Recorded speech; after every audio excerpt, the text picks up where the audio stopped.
madaxweynaha waddanka Turkiga Mr. Rajab Tayyip Erdogan ayaa waxa uu si cad u sheegay inuu dhawaan u tagi doono wadamada Soomaaliya iyo Itoobiya. Madaxweynaha waddanka Turkiga ayaa waxa uu garweynadeen oo dhawaan uu ka ahaa heshiiska Soomaaliya iyo Itoobiya ay ku gaareen Ankara, isagoona si weyn u soo dhaweeyay heshiiskaasi.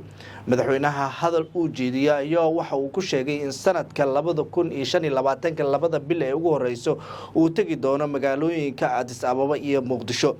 madaxweyne Rajab Tayyip Erdogan ayaa waxa uu qorshihiisa ugu weyn ee imaanshaha Soomaaliya iyo Itoobiya uu yahay sidii heshiiska ay gaareen labada dowladood oo u sii adkeen lahaa. madaxweynaha waddanka Turkiga ayaa rajada ugu weyn uu leeyahay ay tahay in colaadda Soomaaliya iyo Itoobiya gebi ahaanba la soo gabagabeeyo, sida uu sheegay madaxweynaha waddanka Turkiga Mr. Rajab Tayyip Erdogan.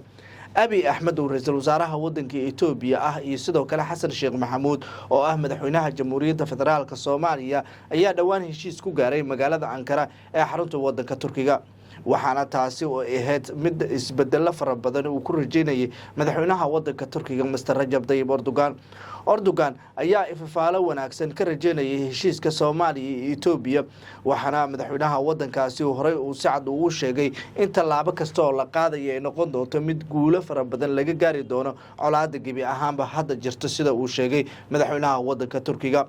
Rajab Tayyip Erdogan ayaa sidoo kale sheegay inuu aad ugu mahadcelinayo madaxweynaha waddanka Soomaaliya mudane Xasan Sheekh Maxamuud iyo sidoo kale ra'iisul wasaaraha Itoobiya Abiy Ahmed iyo sidoo kale madaxweyne Xasan Sheekh Maxamuud heshiiska ay galeen ayaa waxa uu ku tilmaamay mid taariikhi isla markaana wax waliba oo dhibaato u keeni kara labadaasi dal haatan laga fogeynayo, sida uu sheegay madaxweynaha waddankaasi. madaxweyne Rajab Tayyip Erdogan ayaa waxa uu inta badan si weyn ugu soo noqday waddanka Soomaaliya, iyadoona xitaa uu horey u sheegay in uu kaalmo dhan walba ula garab taagan yahay waddanka Soomaaliya madaxweynaha waddankaasi.